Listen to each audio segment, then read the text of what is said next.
Hey, super quick update on the cucumbers, so stick around.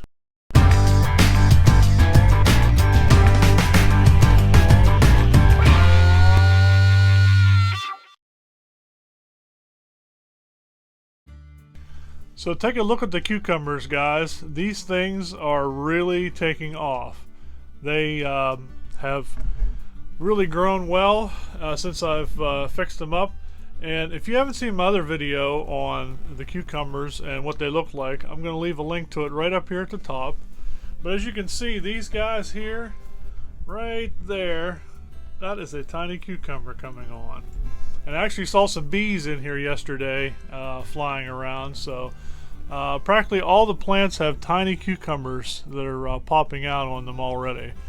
So I wish I could get them outside in the garden, but however, we're still in frosting time here until May 17th, or excuse me, May 15th is our last supposed frost date. And the end of this week, it's supposed to be down to 27 degrees in the morning, so I'm not going to be able to get them out in the garden without danger of them dying. So, but they are doing much better.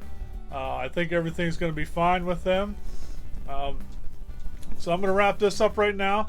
Check out the other video I'm going to leave right here at the end for other things going on in the greenhouse if you haven't checked that out. And get down and subscribe to the channel. And if you like this video, please hit that like button. Until I see all you guys again, I hope everyone's being happy, safe, and healthy, and have a blessed day.